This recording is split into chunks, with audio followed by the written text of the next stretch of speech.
혹시 누군가에게 진심으로 베풀었는데 오히려 얕잡아 보이거나 무시당한 경험이 있으신가요? 진심으로 도왔는데 감사는커녕 더 많은 것을 요구하는 사람. 나중에는 잘해준 걸 빌미로 여러분을 조종하려 드는 사람. 그 사람이 진짜 나쁜 사람이어서가 아닙니다. 여러분이 호구처럼 보였기 때문입니다. 이 말은 아프지만 냉혹한 현실입니다. 특히 40대 이후 사회적 관계가 좁아지고 의지할 사람이 줄어들수록 우리는 인간관계에 더 마음을 쏟게 됩니다. 그 시기에 만나는 사람 중에는 우리의 선의와 호의를 자신의 욕심을 채우는 도구로 삼는 이들이 있습니다.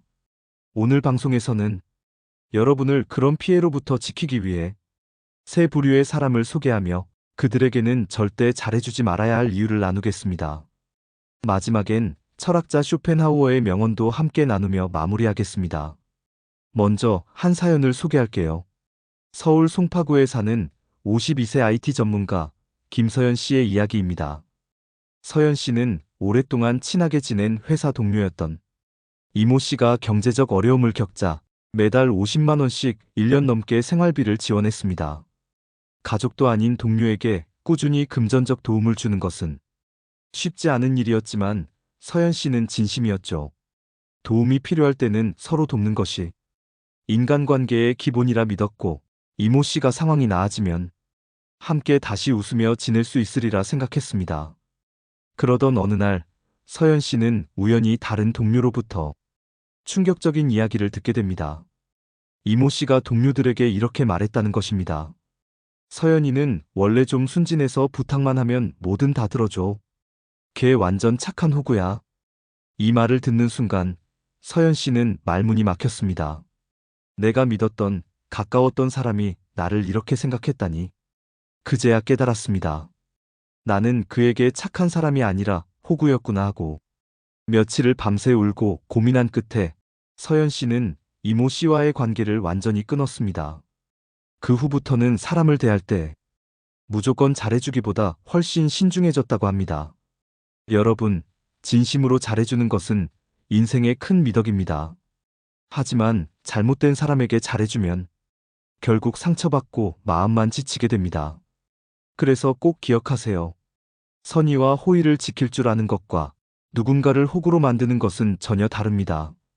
다음 방송에서 이어서 이 세 부류의 사람들은 어떤 사람들인지 구체적으로 알려드리겠습니다. 그리고 그분들을 마주했을 때 어떻게 마음의 거리를 두고 자신을 보호할 수 있을지도 함께 나누겠습니다. 끝으로 쇼펜하우어의 말을 인용하며 마치겠습니다. 사람은 자신을 이용하려 하는 자에게는 어떤 선의도 베풀지 말라. 왜냐하면 그들은 결코 진심으로 당신을 대하지 않기 때문이다. 오늘 이야기가 여러분 마음의 울림이 되길 바랍니다. 아프지만 현명한 마음으로 내 소중한 감정을 지켜내시길 기원합니다. 이야기를 듣고 떠오른 경험이 있다면 댓글로 나누어 주세요. 서로의 경험이 큰 위로와 공감이 될 수 있습니다. 여러분도 분명히 이런 경험 있으실 겁니다. 진심으로 누군가를 도와줬는데 그 사람이 오히려 여러분의 선의를 당연하게 여기고 더 많은 것을 요구하며 부담을 주는 경우 말이죠. 정말 고마워하는 대신 점점 그 관계가 호의가 아닌 의무처럼 느껴질 때 여러분은 어떤 마음이 드시나요? 오늘 방송에서는 여러분이 절대 잘해주면 안 되는 사람들의 유형 중 첫 번째 유형을 자세히 살펴보겠습니다. 첫 번째로 조심해야 할 사람은 여러분의 선의를 당연한 권리처럼 여기는 사람입니다. 한두 번 도움을 주면 그 다음부터는 부탁이 아니라 지시가 되어 돌아오는 사람. 혹시 떠오르는 분 있으신가요? 경기도 고양시에 사는 47세 박민준 씨의 이야기가 생각납니다. 민준 씨는 직장 내 동료들과 함께 자발적으로 사내 봉사활동을 오래도록 해왔습니다. 처음에는 모두가 감사하고 응원하는 분위기였죠. 하지만 시간이 지나면서 봉사활동과 관련된 업무는 자연스레 민준 씨에게 집중되기 시작했습니다. 그 일은 민준 씨가 하면 되잖아. 평소에도 잘하니까 괜찮을 거야. 점점 민준 씨가 당연히 해야 하는 일로 변해갔습니다. 결국 민준 씨는 어느 행사에 개인 사정으로 참여하기 어렵다고 하자 한 동료가 이렇게 말했습니다. 민준 씨가 빠지면 일이 제대로 돌아가지 않을 텐데 조금만 참아서 같이 해요. 그 말을 듣는 순간 민준 씨는 마음이 철렁 내려앉았다고 했습니다. 내가 힘들고 어려워도 사람들은 나를 이해하려 하지 않고 그저 필요한 사람으로만 보고 있다는 사실을 깨달았던 순간이었다고요. 그 후부터 민준 씨는 도움을 줄 때마다 상대가 나를 진심으로 존중하는지 아니면 나를 이용하려 하는 건 아닌지 꼼꼼히 살펴보기 시작했습니다. 철학자 칼 융은 이렇게 말했습니다. 누군가를 도우려 한다면 먼저 그 사람이 당신을 사람으로 대하는지를 봐야 한다. 도움은 관계를 따뜻하게 만들기도 하지만 잘못된 사람에게는 자신을 갈갈이 찢는 도끼가 되기도 한다. 여러분께 질문을 드립니다. 최근 누군가에게 도움을 주었을 때 그 사람이 진심으로 감사했나요? 아니면 해도 되는 사람이라 여기며 계속해서 요구를 늘려갔나요? 만약 후자였다면 여러분은 이미 그 사람에게 호의가 아닌 의무로 여겨지고 있는 것입니다. 호의가 습관이 되면 사람은 감사를 잊게 되고 호의가 권리가 되면 여러분은 그 사람에게 점점 아래로 취급받게 됩니다. 그 순간까지 절대 상대에게 끌려가서는 안 됩니다. 여러분은 누구에게도 무조건적으로 무언가를 해줘야 할 의무가 없습니다. 우리는 상호 존중 안에서만 건강한 관계를 맺을 수 있습니다. 서로 주고받는 감정이 있고 작은 고마움이 살아있는 관계만이 진짜 오래갑니다. 다음 방송에서는 이 외에 절대 잘해주면 안 되는 두 번째, 세 번째 유형의 사람에 대해 더 자세히 이야기 나누겠습니다. 오늘은 두 번째 절대 잘해주면 안 되는 사람 유형에 대해 이야기해 보겠습니다. 바로 여러분의 약점을 기억해 그것을 무기로 삼는 사람입니다. 처음에는 다정하게 다가와 무슨 일이든 귀 기울여 들어주는 듯하지만 시간이 지나면 그 사람이 당신에게 털어놓았던 속마음과 고민이 뜻밖의 순간 다른 사람의 입을 통해 흘러나오는 일이 벌어질 수 있습니다. 서울 서초구에 사는 42세 이한별 씨의 사례가 떠오릅니다. 한별 씨는 회사에서 친근하고 다정한 동료를 만나 서로의 어려움과 고민을 솔직하게 나누기 시작했습니다. 가족 문제, 업무 스트레스, 자존감에 대한 걱정까지 털어놓았죠. 그 동료는 언제나 형, 정말 멋지세요. 이런 얘기 나한테만 하신 거죠? 라며 한별 씨를 안심시켰습니다. 하지만 어느 날 프로젝트 팀이 바뀌고 이해관계가 충돌하자 그 동료는 한별 씨가 털어놓았던 개인적인 이야기를 상사와 다른 팀원들에게 전했고 그 결과 한별 씨는 회사 내 신뢰를 잃고 평판도 크게 흔들렸습니다. 한별 씨는 그 일을 통해 사람들은 귀로는 듣지만 때로는 입으로 배신한다는 씁쓸한 교훈을 얻었고 그 후로는 쉽게 마음을 열지 않게 되었다고 합니다. 심리학자 브레네 브라운은 말합니다. 약점을 보여주고 그것을 지켜주는 사람이 진짜 내 사람이다. 그것을 무기로 삼는 사람은 처음부터 내 편이 아니었다. 여러분 주변에는 어떠한가요? 힘들 때 내 얘기를 들어주는 사람이 정말 내 편인지 아니면 듣는 척하며 기억만 하는 사람인지 살펴야 합니다. 약점을 공유하는 것은 신뢰의 표시입니다. 그 신뢰를 지켜주는 사람은 절대 그것을 흉으로 만들지 않습니다. 하지만 누군가는 그 신뢰를 자신의 무기로 바꾸려 하죠.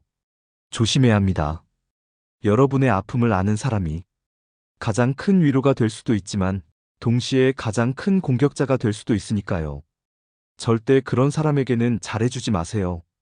그 사람은 여러분을 호구로 보는 게 아니라 여러분을 무너뜨릴 기회를 엿보고 있을지 모릅니다. 다음 시간에는 세 번째 부류, 가장 가까이에 있으면서도 위장된 모습으로 다가오는 사람에 대해 이야기 나누겠습니다. 오늘은 세 번째 절대 잘해주면 안 되는 사람 유형에 대해 이야기해 보겠습니다. 바로 여러분의 성공이나 기쁨을 진심으로 축하하지 않는 사람들입니다. 이 사람들은 겉으로는 박수를 쳐주고 웃으며 칭찬하는 듯하지만 그 마음 한켠에는 경쟁심과 질투가 자리 잡고 있죠. 여러분이 좋은 일을 이루거나 성과를 냈을 때마다 은근히 깎아내리고 기쁨을 반으로 쪼개는 말을 하는 사람들이 있습니다. 예를 들어, 그래도 운이 좀 따랐던 거 아니야? 요즘은 다들 그렇게 하더라. 근데 오래 못 갈걸?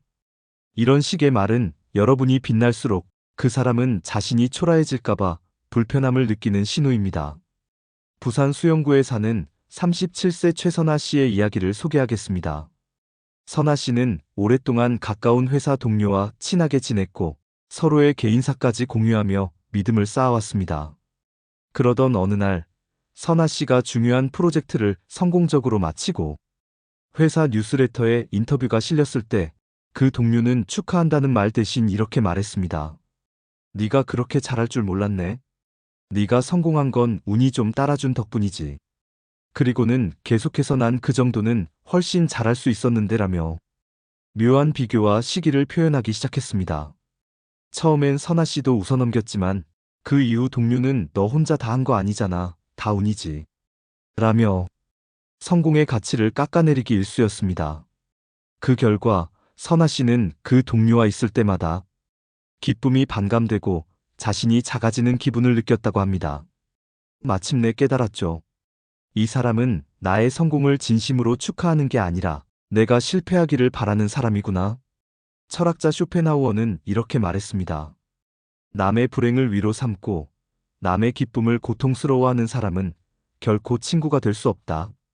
여러분도 지금 떠오르는 사람이 있나요? 여러분의 좋은 소식을 들었을 때 축하 대신 비교하거나 의미를 축소시키는 말을 하는 사람 말입니다.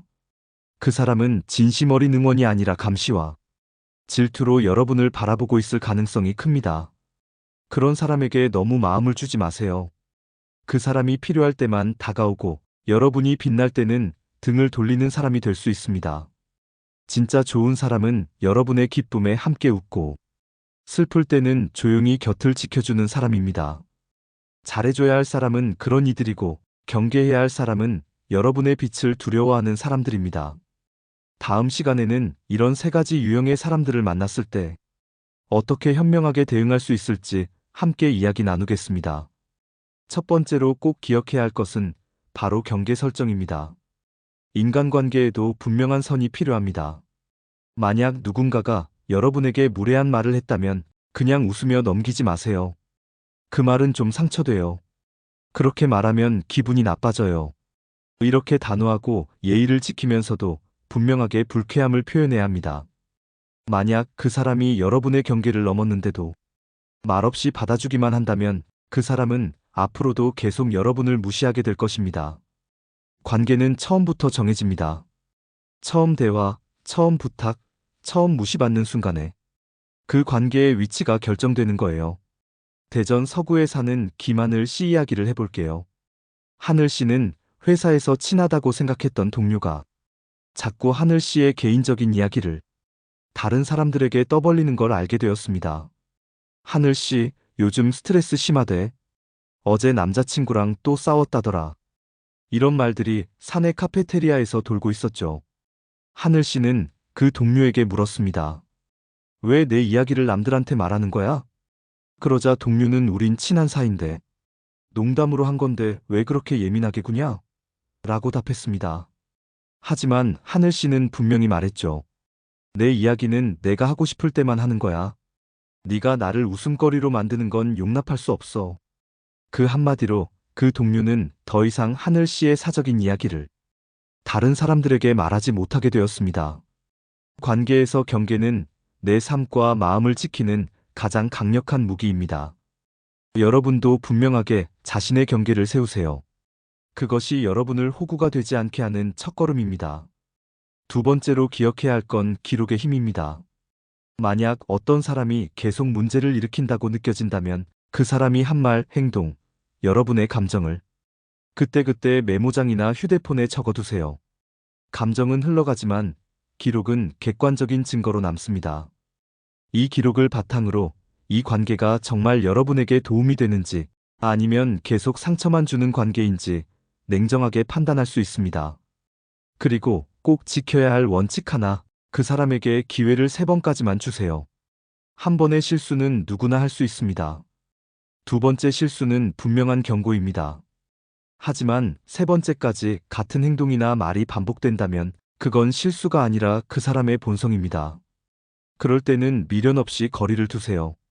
감정적으로 폭발하지 말고 조용히 예의를 지키며 천천히 연락을 줄여나가면 됩니다. 처음에는 어색하고 죄책감도 들 수 있지만 여러분, 세상에는 좋은 사람도 많고 더 건강한 관계도 많다는 걸 기억하세요. 불필요하게 나를 힘들게 하는 사람에게 에너지를 빼앗길 이유는 없습니다. 철학자 에픽테토스는 이렇게 말했습니다. 내가 통제할 수 없는 일에 마음 쓰지 마라. 그것은 곧 내 자유를 빼앗기는 것이다. 여러분의 기분과 자존감을 지키는 책임은 바로 여러분 자신에게 있습니다. 이번에는 착한 사람일수록 왜 더 자주 호구 취급을 받는지 그 근본적인 이유를 살펴보겠습니다. 착한 사람들은 갈등을 피하려 합니다. 남에게 상처 주는 말을 하지 않고 자신이 불편해도 참고 넘기려 하죠. 그리고 무엇보다 내가 참으면 괜찮아지겠지라는 마음이 큽니다. 하지만 그 참음이 사실은 자신을 지우고 무시받는 길임을 아셔야 합니다. 침묵은 자신을 약하게 만들고 남들에게 거절 못하는 사람, 감정 표현 못하는 사람으로 비춰서 더 쉽게 이용당하는 사람이 됩니다. 여기 한 가지 상담 사례가 있습니다. 대구에 사는 이상훈 씨는 늘 주변에서 참 착하다라는 말을 듣던 분입니다. 회사에서 후배가 실수를 해도 괜찮아, 누구나 그런 거야 라며 넘어갔고 동료가 본인의 아이디어를 가로채도 같이 한 일이니까라며 참았습니다. 가족 사이에서도 늘 양보하고 말없이 참았습니다. 그러던 어느 날 친한 동료에게 이런 말을 듣게 됩니다. 넌 항상 그런 일 해주잖아. 넌 늘 그래왔고 거절도 잘 못하잖아. 그 말을 듣고 이상훈 씨는 비로소 깨달았습니다. 나는 착한 사람이 아니라 사람들이 편하게 이용하는 사람이었구나. 여러분, 이런 상황을 막으려면 자신의 감정을 솔직하게 표현하고 거절할 줄 아는 용기를 키워야 합니다. 여러분 자신을 지키는 첫걸음은 바로 경계 설정과 기록, 그리고 스스로를 존중하는 마음입니다.